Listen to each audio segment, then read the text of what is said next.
Reels वाली बहू। प्रज्ञा को रील्स बनाने का बड़ा ही क्रेज है और वो दिन भर रील्स बनाती रहती है। खाते पीते घूमते फिरते घर में कॉलेज में रील्स बनाने के कारण प्रज्ञा पूरे कॉलेज में हाईलाइटेड है। जहां उसकी रील्स सभी को पसंद आते हैं, वहीं मनीषा चिंता में डूबी रहती है। एक रोज जब खाते हुए प्रज्ञा रील्स बना रही होती है, तब मनीषा कहती है, 1 मिनट भी चैन नहीं है इस लड़की को। ये नहीं कि खाना तो आराम से खा ले, लेकिन नहीं, अरे थोड़ी देर रील्स नहीं बनाओगी तो आसमान नहीं टूट पड़ेगा। अरे मम्मी, इसी को तो कहते हैं डिटर्मिनेशन। तुम नहीं समझोगी ये सब। भगवान, इस लड़की को सद्बुद्धि दे। जब देखो तब टेढ़ा बाका मुंह बनाती रहती है। मनीषा की बात का प्रज्ञा पर जरा भी असर नहीं होता और वो खाते खाते रील्स बनाती रहती है।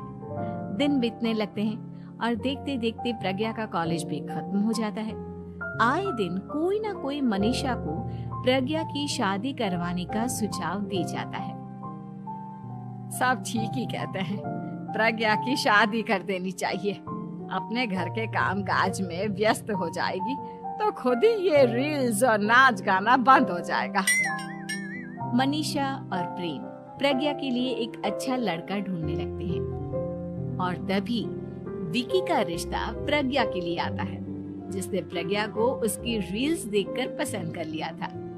अगले दिन विकी अपने माता पिता के साथ प्रज्ञा के घर पहुंच जाता है और प्रज्ञा साड़ी पहने हाथों में चाय की ट्रे लिए उनके सामने आती है। जब विकी को पसंद है तो हमें भी बहू पसंद है। बहन जी, आप बारात की तैयारी कीजिए। एक बार लड़का लड़की अकेले में बात कर ले तो अच्छा रहेगा। हाँ हाँ, क्यों नहीं। मनीषा विकी को प्रज्ञा के कमरे में भेजती है, जहां प्रज्ञा पहले से ही रील्स बना रही होती है। तभी विकी कहता है, आ गए आपके साजन जी। हमारे साथ ये रील्स कंप्लीट करती तो और भी अच्छा रहता। अच्छा जी, अब आ ही गए हैं तो बना ही लेती हूँ आपके साथ। दोनों मिलकर रील्स बनाते हैं। जब वी मीट और तुरंत पोस्ट भी कर देते हैं। फिर विकी कहता है, जब आप साड़ी में चाय लेकर आए तब मुझे लगा कि कहीं मैं गलत घर में तो नहीं आ गया। अब सही है। दोनों की शादी पक्की हो जाती है और शादी के दिन भी प्रज्ञा रील्स बनाने से चूकती नहीं। यहाँ तक कि बारात के समय भी नाचते हुए रील्स बनाती है। सभी लोग प्रज्ञा की तारीफ के फूल बांध देते हैं और प्रज्ञा नाचती गाती अपने ससुराल चली जाती है। सब कुछ अच्छा चल रहा होता है। प्रज्ञा यहाँ भी दिन भर हर चीज की रील्स बनाती रहती है। लेकिन कुछ दिनों के बाद जब सुनीता कहती है, बहू, ये रील्स के साथ साथ कुछ काम भी कर लिया करो। वैसे तुझे और क्या क्या बनाना आता है?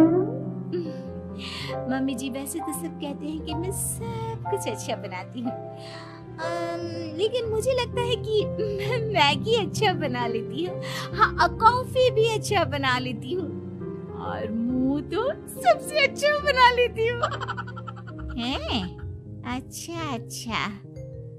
सुनीता अपना माथा पकड़ लेती है और कहती है, बहू, कुछ खाना बनाना भी सीख लेती। मम्मी जी, मैं लंबी प्लानिंग कर रही हूँ। जल्दी ही मैं इतनी फेमस हो जाऊंगी कि मुझे पैसे मिलने लगेंगे।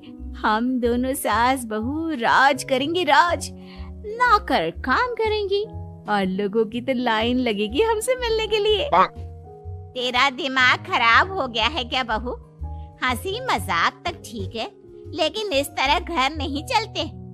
जितना जल्दी हो इस घर के तौर तरीकों को सीख लो। प्रज्ञा मुंह घुमाकर चली जाती है और तुरंत उसी वक्त एक रील बनाती है। ये देख सुनीता का गुस्सा 7वें आसमान पर चला जाता है और विकी के घर आती ही सुनीता उसे सब कुछ बताती है। विक्की भी अब प्रज्ञा की इन हरकतों से परेशान हो जाता है। तुम टेंशन मत लो मम्मा, मैं देख लूंगा। विक्की कमरे में जाता है तो देखता है कि प्रज्ञा रील्स बना रही है। विक्की बड़े ही प्यार से प्रज्ञा से कहता है, प्रज्ञा, इन सब के लिए मैं तुम्हें मना नहीं कर रहा हूँ, लेकिन फिर भी हर वक्त तो ये अच्छा नहीं लगता ना। समझने की कोशिश करो, मुझे भी तुम्हारा थोड़ा वक्त चाहिए। मैं जब ऑफिस से आता हूँ तो मुझे समय देने की जगह इसी में लगे रहते हो। तुम ज्यादा ही सोच रहे हो।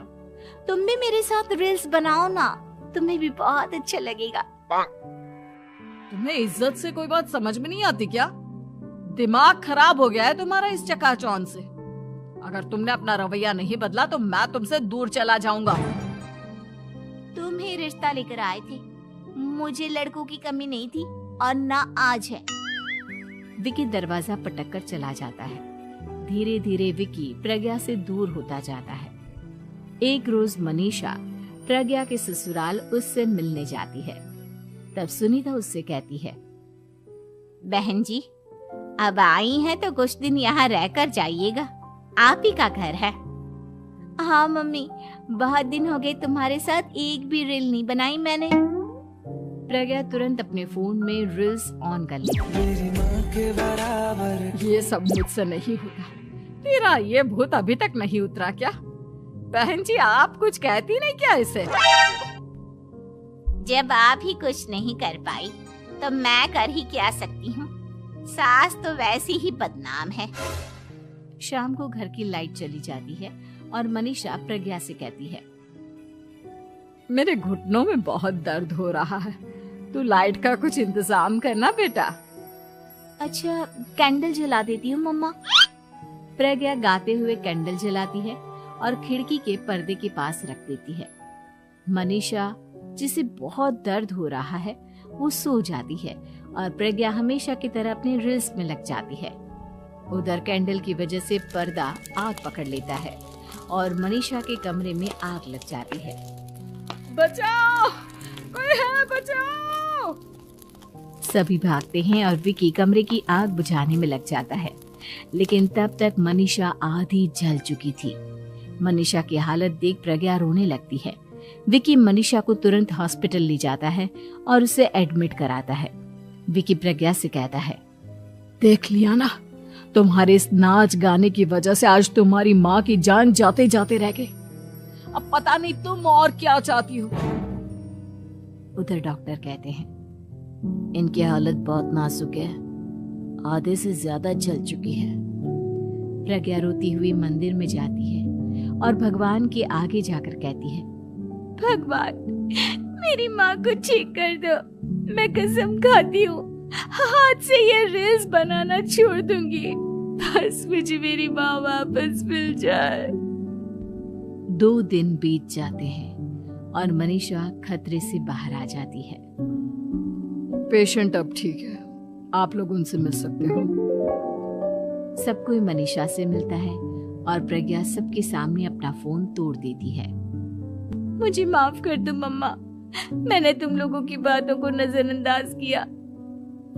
बेटा, कोई भी चीज जरूरत से ज्यादा खराब है। मैंने तुम्हें रील्स बनाने से कभी मना नहीं किया, लेकिन हर वक्त एक ही चीज तो सही नहीं है। मैं समझ गई हूँ मम्मा, आई एम सॉरी। प्रज्ञा उस दिन से रील्स बनाना छोड़ देती है और पूरी तरह से अपने घर में लग जाती है।